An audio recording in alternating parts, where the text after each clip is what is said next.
Salut à tous les amateurs de voitures anciennes et bienvenue à ce deep dive spécial pour les fans de Vintage Car Chronicles d'Evely.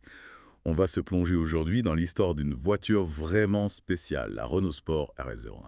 Ah oui, la RS01. Une voiture qui, comment dire, elle brouille un peu les frontières entre une GT et un prototype de course. Tout à fait. Alors pour commencer, est-ce que vous pouvez nous parler un peu de ses origines? D'où vient cette voiture? Eh bien, RS01 a été conçue à l'origine pour un championnat monotype organisé par Renault Sport, la Renault Sport Trophy. Ah oui, c'est vrai. La fameuse Renault Sport Trophy. Mais pourquoi créer une voiture spécialement pour ce championnat-là? Renault Sport voulait offrir un spectacle unique avec des voitures aux performances très proches pour mettre en avant le talent des pilotes. Je vois. Donc la RS01 n'était pas basée sur un modèle de série existant. Exactement. Contrairement à d'autres voitures de course de la marque, elle a été conçue dès le départ pour la compétition. Et ça se voit dans son design. On dirait une voiture sortie tout droit d'un film de science-fiction. Oui, elle a un look vraiment unique. Le designer qui l'a créé, c'est Akio Shimizu, un japonais. Ah oui. Il s'est inspiré des concept cars Renault Zir et Alpine à 110-50, ce qui explique ce style avant-gardiste. Je comprends bien maintenant. Et sous le capot, qu'est-ce qu'elle cache? J'imagine qu'il y a du lourd. Absolument. Ils ont choisi un moteur Nissan GT-R, préparé par Nismo et Gibson Technology. Ah oui, le fameux V6 biturbo. Exactement. Ils développent 550 chevaux et 601 Nm de couple. Impressionnant. Mais avec une telle puissance, elle doit être difficile à maîtriser. Pas forcément. Hein? Grâce à sa construction légère, elle ne pèse que 145 kg. Ah oui, j'ai oublié qu'elle a un châssis en fibre de carbone. Conçu par Dallara, un expert en la matière. C'est ce qui lui permet d'avoir un rapport poids-puissance comparable à celui d'une Formule 1. Incroyable. Et en plus de la légèreté, quels sont les avantages de la fibre de carbone? Eh bien, la fibre de carbone offre une rigidité exceptionnelle, ce qui est essentiel pour la tenue de route et la sécurité. Je vois. Et on m'a dit qu'elle générait une force d'appui énorme. Ah oui, à haute vitesse, elle colle littéralement à la piste. On parle d'un niveau d'appui comparable à celui d'une voiture de DTM. C'est impressionnant. Donc on a une voiture légère, puissante et avec une aérodynamique de pointe. Elle a vraiment tout pour plaire. Exactement. C'est une voiture conçue pour la performance pure. Et justement, parlons de performance. Comment s'est-elle comportée en compétition? J'imagine qu'elle a dû faire des étincelles sur les circuits. Elle a dominé la Renault Sport Trophy pendant les 2 années où le championnat a eu lieu. Ah oui. Malheureusement, la série a été arrêtée en 2016, faute d'un nombre suffisant de participants. Ah, c'est dommage. Ouais. Mais attendez, je crois me souvenir qu'elle a quand même continué à courir dans d'autres championnats. Oui, tout à fait. Elle a participé au GTM Prototype Challenge et au 24 heures série avec de bons résultats. Elle a même été homologuée pour la catégorie GT3. Ah oui, là j'étais 3. Mais il me semble qu'elle a dû subir quelques modifications pour pouvoir concourir dans cette catégorie. Oui, c'est exact. Pour respecter les règles de la GT3, ils ont dû réduire la puissance du moteur à 500 chevaux Ah oui, et ajouter du poids à la voiture, bien sûr. c'est logique. Ils ont aussi remplacé les freins carbone céramique par des disques en acier. Ah bon, pourquoi ce changement lui? C'est pour des raisons de coût et d'équilibrage des performances entre les différentes voitures engagées en GT3. Ah d'accord, je comprends mieux. Bon, eh bien, on a déjà pas mal parlé de la RS01, mais il nous reste encore plein de choses à découvrir sur cette voiture. Absolument.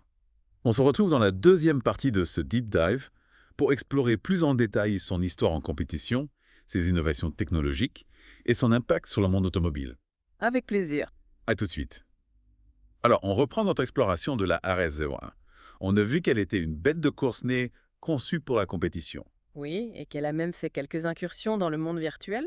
Ah oui, c'est vrai. Mais on s'est arrêté juste avant de plonger dans son parcours en GT3. Exactement. Vous avez mentionné qu'elle avait subi des modifications pour s'adapter à cette catégorie. Oui, des modifications importantes. Mais concrètement, qu'est-ce que ça implique pour une voiture comme la RS01?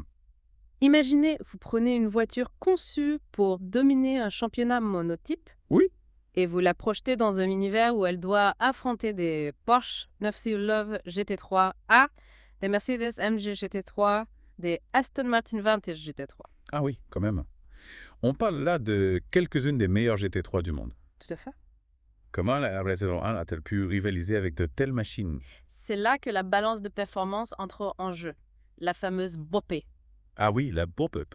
Le but, c'est de niveler les performances des différentes voitures. En ajustant certains paramètres. Exactement.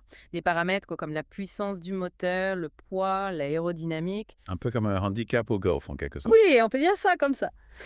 L'idée, c'est que chaque voiture ait une chance de gagner. En fonction de ses caractéristiques propres. Voilà. Donc pour la RS01, ça impliquait de brider la puissance du moteur à 500 chevaux. Oh oui, on en avait parlé. D'ajouter du poids aussi, bien sûr. Et de passer des freins carbone céramique à des disques en acier. Exactement. Attendez, des disques en acier, c'est pas un peu un retour en arrière en termes de performance, ouais. Alors, c'est vrai que les freins carbone céramique, ils offrent un meilleur mordant, Ok. une meilleure résistance à la chaleur.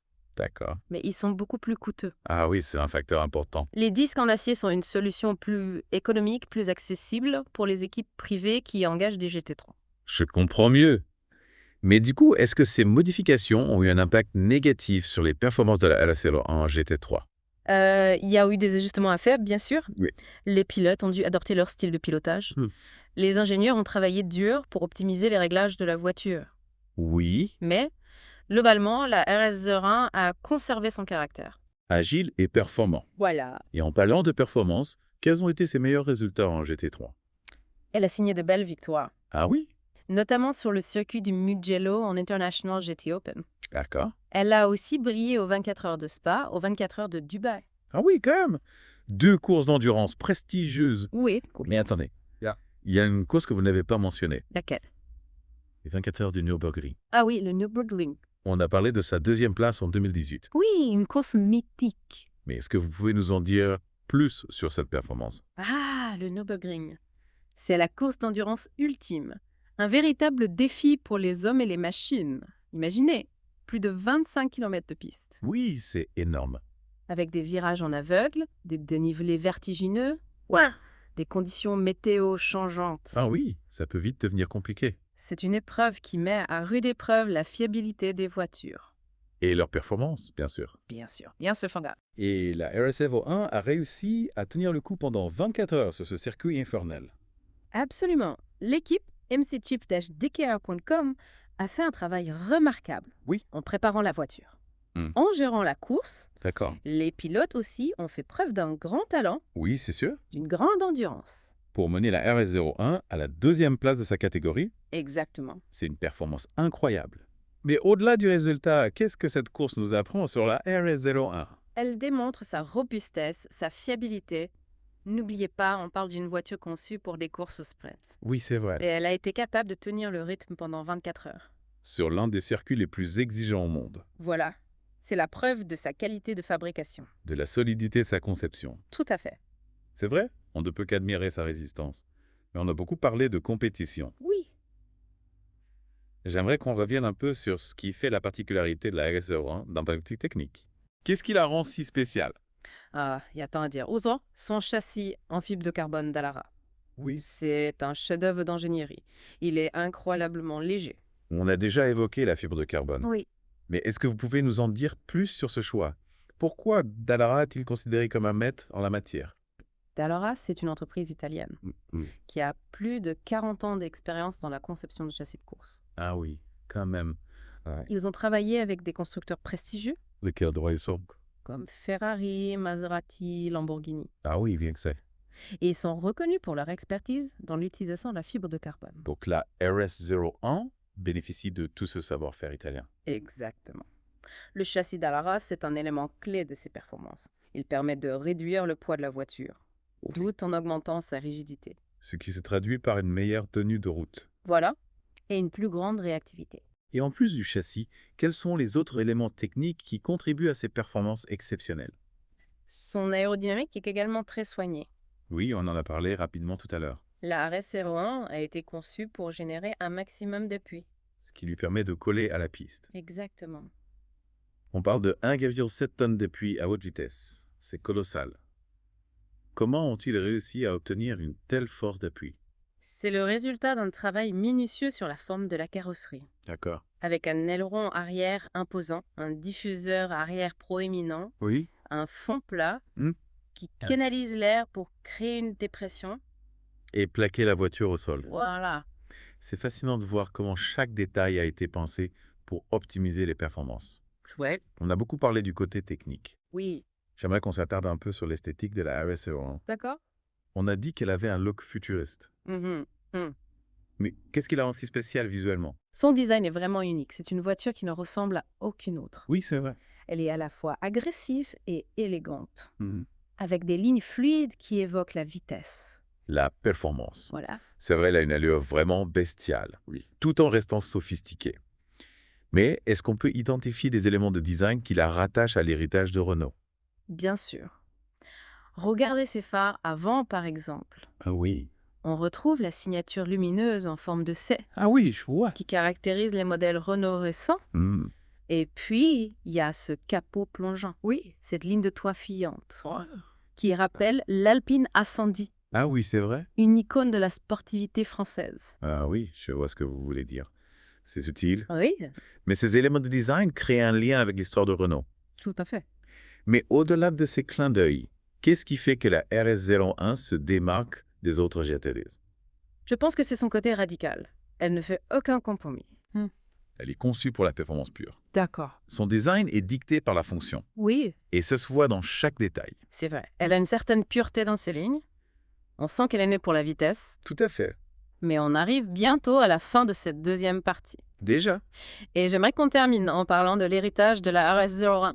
Quel a été son impact sur le monde automobile? la RS01 a montré que Renault Sport était capable de construire une voiture de course exceptionnelle, capable de rivaliser avec les meilleurs. Au monde. Elle a aussi permis à la marque de tester de nouvelles technologies et de nouveaux matériaux Oui. qui ont ensuite été utilisés sur des modèles de série. C'est intéressant. Vous dites qu'elle a eu une influence sur les voitures de série. Oui, oui, Pouvez-vous nous donner des exemples concrets? bien sûr. Prenez la nouvelle Alpine A110 par exemple. Oui. On retrouve des éléments du design de la RS01 dans ses lignes fluides, ses proportions sportives. Et puis il y a le nouveau concept car Renault Trésor, Oui. qui s'inspire clairement de l'esthétique futuriste de la RS01. C'est fascinant de voir comment une voiture de course peut influencer le design, la technologie des voitures de série. Mais c'est vrai. Mais avant de conclure cette deuxième partie, j'aimerais revenir sur un dernier point, la RS01 Interceptor. Ah oui. On a évoqué son look de voiture de police futuriste. Mais est-ce qu'il y a une histoire derrière ce concept? Alors, la RS01 Interceptor, c'est plus qu'un simple exercice de style. D'accord. Renault Sport a voulu montrer que la RS01 pouvait aussi être amusante, Oui. décalée, qu'elle n'était pas uniquement destinée à la compétition. Ils ont imaginé un scénario Lequel pas?